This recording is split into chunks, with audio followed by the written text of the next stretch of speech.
Scott Galloway is half right. Welcome to my channel. My name is Mark Neese. I'm a psychotherapist who loves hiking, backpacking. I'm out hiking in the Red River Gorge, which is the Daniel Boone Forest in Kentucky. And I've done a couple hikes out to some arches. Just did Gray's Arch. Yesterday I did Natural Bridge. Over the next couple months, during the winter months, I'm going to be doing several arches. There's, as I've said earlier in a video, or I'll say later, there's over 2,000 arches in Kentucky. So I'm going to be out sharing those with you. What do I mean Scott Galloway is half right? And who in the world is Scott Galloway? I've asked several people here in Kentucky if they know who Scott Galloway is, and they say no. I know him. He's an entrepreneur, a writer. He's got a podcast. I think it's called Professor G, or it did anyway. I don't know if he still does. The book he just wrote is Notes on Being a Man. And he's on a tour. And in his tour, I'm just assuming he was asked, what would you tell young people today? And he said, don't follow your passion.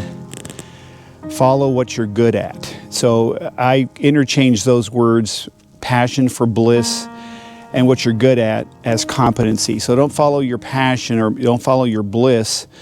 Follow your competencies, what you're good at, what you've learned. Follow those.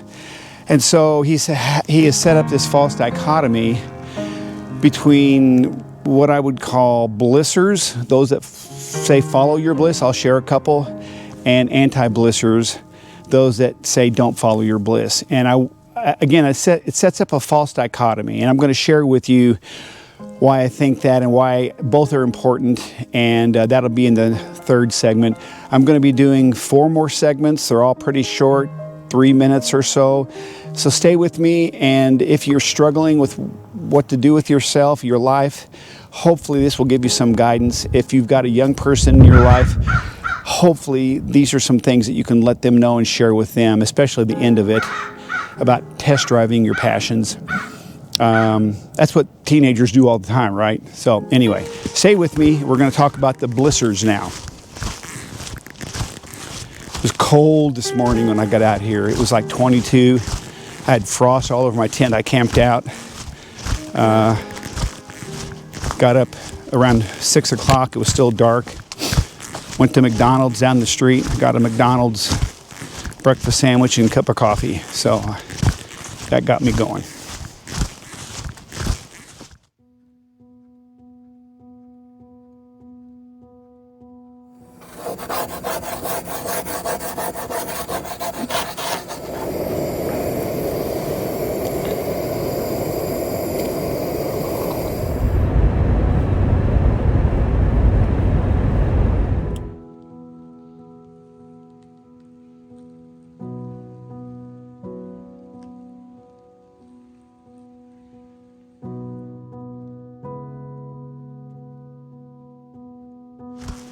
What is an anti-blisser?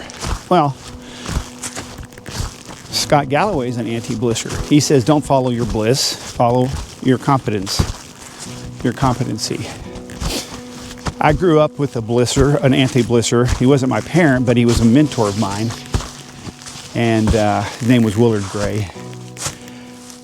And Willard was a graduate from Western Kentucky University, maybe Murray State, I forget which, and had a degree in forestry. I met Willard when I was 15 or 16. He mentored 3 or 4 of us young men in 4-H. Wonderful man. Just, he's the proof that there are many, many, many, many, many good men out there that want to work with teenagers. And he had a degree in forestry, and he got us into birding. He got us into soil judging, forestry judging, just a lot of things that helped us get outdoors. We camped a little. He drove us over to Illinois from here, and we watched the prairie chickens booming in the fields. It was just fantastic. And of course, what did we all want? We all wanted to go to college and get a forestry degree. But no, Willard said don't do that. Don't ever do something, and I'm going to fill in the blank here. Don't ever do something that you have a passion for. Don't ever do it for a living. And his rationale was, if you do, you'll end up not liking it anymore. And what terrible advice. He's an anti-blisser. Don't follow your bliss. Galloway has the rationale. I think Galloway would say, don't follow your bliss or your passion, because it will mislead you. You know, you're allowing, I've often said you can't think and feel at the same time, and if you're passionate about something, then you're not being rational about it. And I think that there is some truth in that. But don't we follow our passion every time we see a woman or a man or another or whoever, and we feel passion toward them, and we follow that passion and see where it goes? Don't we all do that? And of course, you know, maybe Galloway would say, just like we would say love is blind, passion is blind. Willard's rationale was, don't do it because you won't end up loving it. It won't be your passion anymore. Another young man that I was working with at UPS wasn't going to school. He was going to school, but he hadn't attended classes all week one week. And I said, well, I haven't missed a class. And I said, what are you studying? And he said, business. And I said, how come? And he said, because that's where the money is. He's another form of being an anti-blisser. Don't follow your bliss, follow the money trail. So these are the anti-blissers. I'm going to share some of the blissers that I've had in my life. An odd way to describe these folk, but that helps me organize this video. So the anti-blissers will tell you don't follow your passions or your bliss. And the blissers now will have a little different message. So stay with me.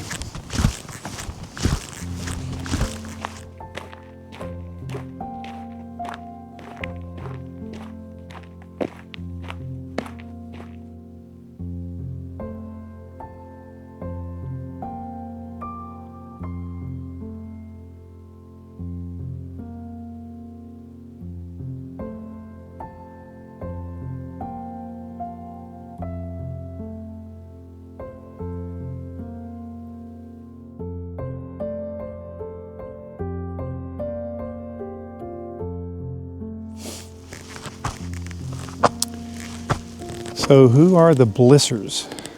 Who were those blissers in my life? And by the way, I'm at Gray's Arch. Hopefully you can see it. Sun shining through the arch. Just a gorgeous, gorgeous view. And the blissers. Who are the blissers in my life? Well, there's an obvious one that is wrote a couple hundred years ago.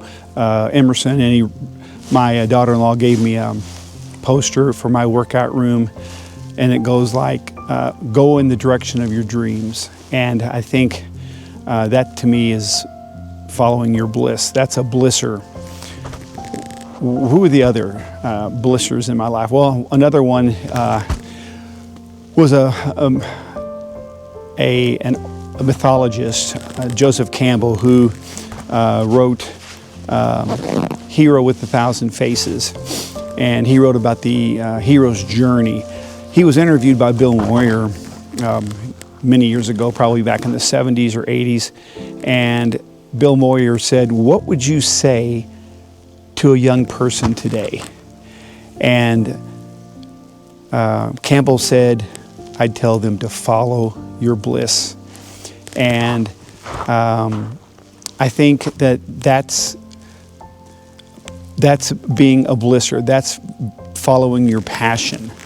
And that's Campbell was somebody that I read later in life, probably in my 50s, late 50s, but it still had a big impact in my life and some of the decisions I've made through the years, following my bliss, not doing things out of fear or doing things out of this sense that don't do what you love doing for a living. I changed that course and started doing the things that I love doing, following that bliss. The other one comes from a guy who I knew several years ago. He was in the recovery movement, and I became acquainted with him there. We became friends, and John Gillespie is his name. He's since passed away. He had gone into the therapy field a couple years prior to me, and had gone into doing substance abuse treatment.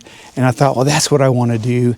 And but I struggled with it. And as I got into school and started getting more experience, I realized that maybe that wasn't for me, but I was having a lot of questions about it. And so John said, give me a call. So I called him, and he just listened. And after about 30 minutes of listening, he said, dude, every time you bring up family therapy, I can feel the energy in your voice. I can feel that sense of passion in your voice. And that's your passion. That's what you need to follow. That's your bliss. And that's what I did. So these are the blissers that have been in my life. And I'm going to share now, in a brief segment, the relationship between passion or bliss and competency, or your ability to perform certain tasks and so on. And what is that relationship between competency and bliss? So stay with me.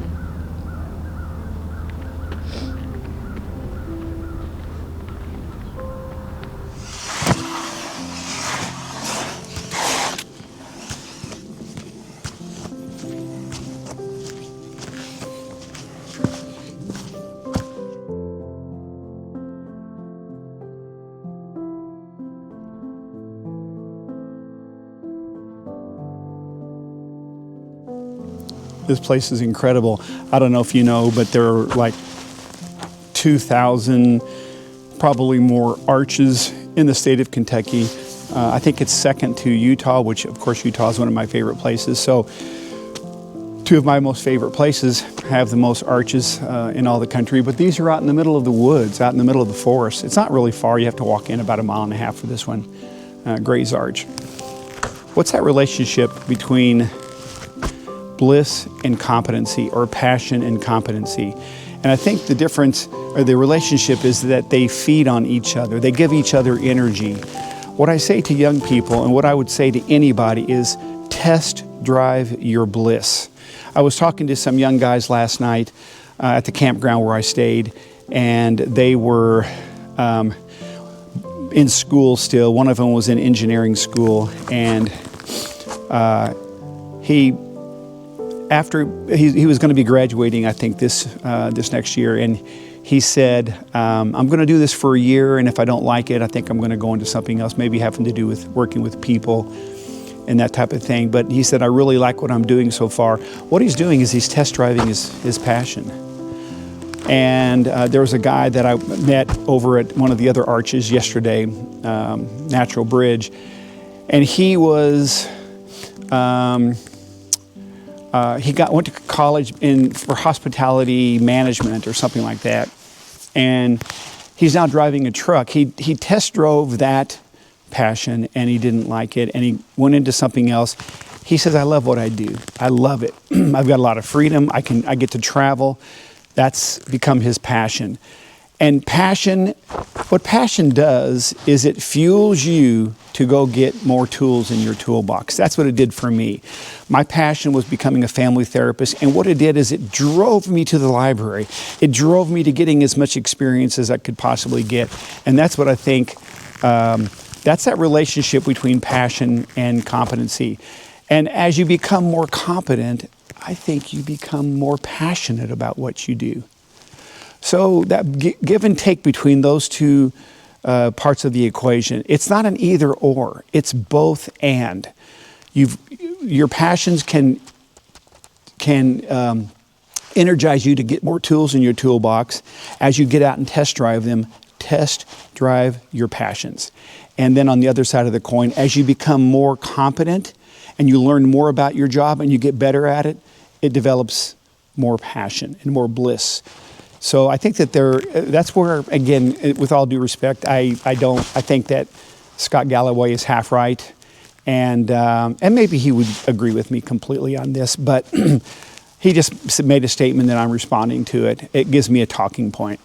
But I do think that bi-directional relationship between competency and passion is there, and use it.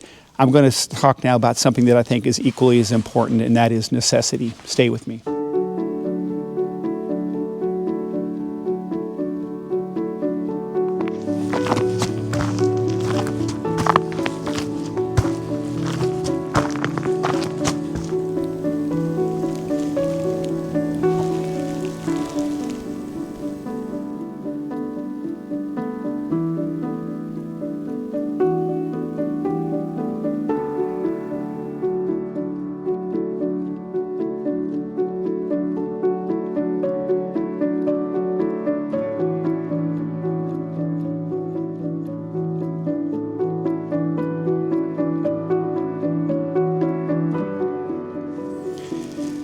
Okay, well, this is a beautiful little spot. I'm gonna milk it for as much as I can. I'm gonna hike out here in a bit, but I thought I'd do a big part of this from Gray's Arch. And this is this beautiful overhang. Water's dripping down from a little stream over there. Necessity. In some sense, necessity is the driving force for helping us develop who we become. There's a lot of things that I've done in my life that I didn't want to do, but I learned about things. I learned about my competency. I learned about my passions.